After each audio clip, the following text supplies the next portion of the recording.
Hello student, welcome to my YouTube channel Rohit academy. Student, आज हम इस वीडियो में आप लोगों को बताएंगे क्लास 9th का आप लोग का सब्जेक्ट है चित्रकला यानी कि ड्राइंग है। अर्धवार्षिक परीक्षा का पेपर है 2023-24 का, जिसका कोड है आपका NM01 है। इसका हम संपूर्ण हल के साथ आप लोग को इस वीडियो में बताएंगे एंड समझाएंगे। आप लोग को स्टेप बाय स्टेप आप लोगों का हल के साथ आप लोग को बताएंगे कैसे क्या करना है। चलिए बिना देरी के शुरू करते हैं। तो सर्वप्रथम यहाँ पर खंड आ हमारा बहुविकल्पीय प्रश्न से स्टार्ट होता है, जिसमें से 20 MCQ रहेंगे। और यहाँ पर पहला क्वेश्चन देखिए क्या दिया गया है कि सफ़ेद रंग के मिश्रण को तैयार रंगों को कहते हैं, यानी कि मिश्रण से तैयार रंगों को क्या कहते हैं, तो टिंट रंग कहते हैं, यानी कि दा वाला हमारा राइट आंसर हो जाएगा। और यहाँ पर देखिए दूसरा क्वेश्चन क्या पूछा गया है कि चित्रण के अलसी के तेल और हर पेंटाइन का अनुपात होना चाहिए, यानी कि अनुपात क्या होना चाहिए ये बताना है। तो इसका जो राइट आंसर हो जाएगा आप लोगों का कि 50% ये रहना चाहिए, 50% ये रहना चाहिए, यही लगभग राइट आंसर होगा। एक बार आप लोग इसको देख लीजिएगा। वैसे ये आप लोगों के लिए वो इतना इंपॉर्टेंट नहीं है जितना कि आगे वाला ये सब है। ये सब इंपॉर्टेंट क्वेश्चन है, लेकिन इसका 50% ये वाला रहेगा, अलसी तेल और हर पेंटाइन तेल रहेगा। ठीक, और ये पेपर आप लोगों के लिए वेरी वेरी इंपॉर्टेंट है। और तीसरा क्वेश्चन पूछा गया, वास्तु चित्रण के प्रारंभ भारत में किसने किया था, तो अविंद्रनाथ टैगोर ने किया था। बहुत लोग रविंद्रनाथ टैगोर लगा देते हैं, तो ये वाला गलत है, हमारा आ वाला इसका राइट आंसर होगा। ठीक, अब चौथा क्वेश्चन देखिए क्या पूछा गया है कि किनारी का आलेखन उपयोग क्यों किया जाता है, यानी कि किनारी का आलेखन का उपयोग क्यों किया जाता है। तो देखिए किस लिए किया जाता है, तो यहाँ पर देखिए सभी के लिए किया जाता है, यानी कि साड़ी के किनारे के लिए भी किया जाता है, रजाई के लिए भी किया जाता है और चादर के लिए, यानी कि इसका जो राइट आंसर होगा दा वाला राइट आंसर हो जाएगा। ठीक, फिर अगला क्वेश्चन है देखिए कि फर्श के मध्य को सजाने के लिए सामान्यतः कौन सी इकाई का प्रयोग करते हैं।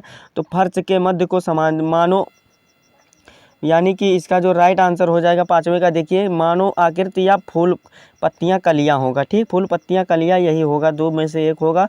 तो देखिए ये वाला पाँचवा क्वेश्चन होता है हमारा कंप्लीट। और छठवां क्वेश्चन जो पूछा गया है कि रजाई के एक आलेखन में कौन सा आकार उपयुक्त है, यानी कि कौन सा आकार उपयुक्त है, तो जो होता है वर्गाकार यही उपयुक्त होता है, यानी कि आ वाला हमारा सही आंसर हो जाएगा इसका। ठीक, यानी कि आ वाला इसका वर्गाकार होगा।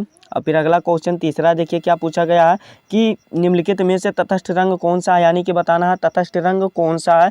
तो आप लोग को यहाँ पर देखिए यहाँ पर क्वेश्चन गलत दिया गया है, यानी कि ये क्वेश्चन ही गलत है। समझने वाली बात है कि इसमें जो तटस्थ रंग है हरा नीला पीला होता है, तो यहाँ पर देना चाहिए था कि निम्नलिखित में से तटस्थ रंग नहीं कौन सा नहीं है, तो सफ़ेद दा वाला राइट आंसर लगा देंगे। ठीक ठीक, ये दा वाला हमारा राइट आंसर हो जाएगा। फिर अगला क्वेश्चन देखिए क्या पूछा गया है, मुख्य रंग कितने होते हैं, तो मुख्य रंग 3 होते हैं। ठीक, और अगला क्वेश्चन 9वां पूछा गया है कि निम्नलिखित में से कौन सा आकार आलेखन के लिए उपयुक्त नहीं है। तो कौन सा आकार नहीं है, तो कोण जो होता है, कहीं आप कोण का प्रयोग देखे हैं मतलब चित्र बनाने के लिए, ये इसका कभी प्रयोग देखे नहीं ना, तो यानी कि बा वाला हमारा राइट आंसर हो जाएगा इसका।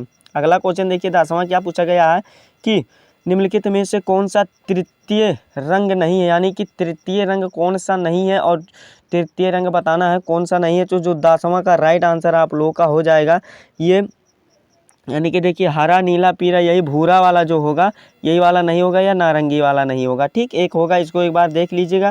फिर अगला क्वेश्चन है पेस्टल रंग की विशेषताएं निम्नलिखित में से क्या है, तो धुंधले ये होते हैं, पेस्टल रंग जो होते हैं धुंधले होते हैं, यानी कि दा वाला हमारा सही आंसर है। अगला क्वेश्चन 12 वाला है कि तेल चित्रण में किस तेल का उपयोग किया जाता है। तो तेल चित्रण में किस तेल का उपयोग किया जाता है, तो वो होता है अलसी का तेल होता है, यानी कि अलसी का तेल होता है। तो ये आप लोगों के ऑप्शन में नहीं दिया है, तो डी वाला राइट आंसर आप कर देंगे कि इनमें से कोई नहीं, यानी कि दा वाला हमारा सही आंसर है। ठीक, अब 12 वाला 13 क्वेश्चन पूछा गया है कि भारत के प्रयोग हाथसाहिक चित्र जिराफ ग्रुप कहाँ है, तो आदमगढ़ के पहाड़ियों में है, यानी कि डा वाला हमारा राइट आंसर हो जाएगा, दा वाला।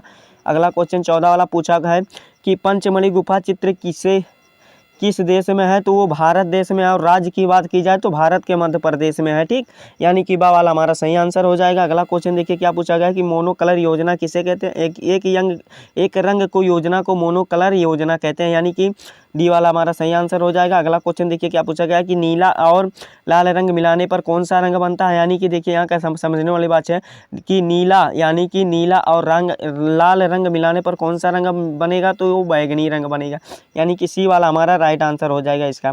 अगला क्वेश्चन देखिए क्या पूछा गया, इनमें से शीतल यानी कि ठंडा रंग कौन सा है। तो ठंडा रंग जो होता है हरा होता है, यानी कि ये शांत का प्रतीक होता है। और सफ़ेद भी शीत होता है आप लोगों का, यानी कि इसका राइट आंसर क्या हो जाएगा, हरा हो जाएगा। ठीक, फिर अगला क्वेश्चन की ओर बढ़ते हैं। अगला क्वेश्चन देखिए क्या पूछा गया है कि ये तो बहुत ही आसान है, इंद्रधनुष में कितने रंग होते हैं। यानी कि जो रेनबो होते हैं, RANBOW, रेनबो मतलब होता है इंद्रधनुष इंग्लिश है।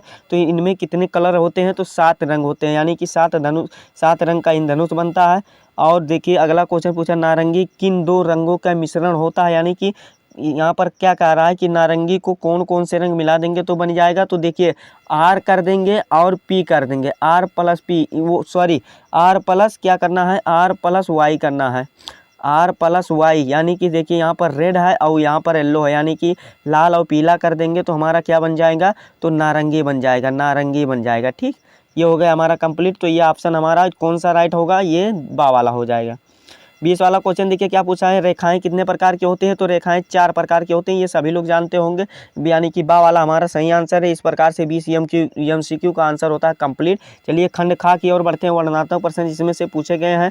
तो देखिए प्राविधिक कला के लिए है कि 30 नंबर का आप लोग का दिया गया है कि किन्हीं 3 प्रश्नों को हल करना है, अक्षर आलेखन अनिवार्य है।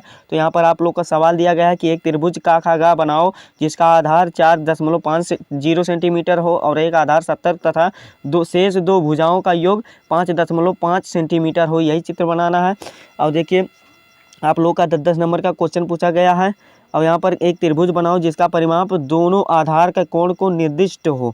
तो ये वाला भी कर लीजिएगा। और ये वाला माना आपको लोग का ये दिया गया है, ये वाला भी सवाल सॉल्व करना है। और चौथा क्वेश्चन देखिए भी दिया गया है, ये वाला भी कर सकते हैं। अथवा अगर आप प्राविधिक कला नहीं करते हैं तो आलेखन कला भी कर सकते हैं। यहाँ पर आलेखन कला दिया गया है कि आयत में गुड़हल का फूल और कलियों के पत्तियों को संयोजित सुंदर आलेखन बनाइए और आकर्षित रंगों का प्रयोग करें। 30 नंबर लीजिए यहाँ से। ठीक, और अगर आपको लोगों को ये भी नहीं मानो चित्रण भी करना है, यानी कि ये सभी के लिए अनिवार्य है 20 नंबर का कि नोट ये सभी के लिए अनिवार्य है। यहाँ पर लिखा गया नोट सभी के लिए अनिवार्य है। तो यहाँ पर निम्नलिखित में से किसी एक चित्र को बना करके उचित छाया प्रकाश दिखाओ और 15 सेंटीमीटर से छोटा ना हो, नहीं तो नंबर नहीं मिलेगा।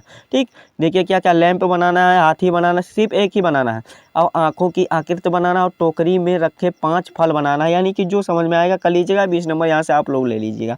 ठीक, तो यही आपका पेपर था, इससे आगे कुछ नहीं है। यही आपका क्लास 9th का पेपर था। और ये पेपर आप लोगों को कैसा लगा कमेंट करके ज़रूर बताइएगा। अगर आप हमारे चैनल पर नए हैं तो चैनल को सब्सक्राइब कर दीजिएगा और बेल आइकन को भी दबा दीजिएगा। और इस वीडियो को क्लास 9th के जितने भी स्टूडेंट हैं उनके पास शेयर अधिक से अधिक जरूर कीजिएगा। चलिए मिलते हैं नेक्स्ट वीडियो में नेक्स्ट टॉपिक के साथ, तब तक के लिए जय हिंद, जय भारत, वंदे मातरम।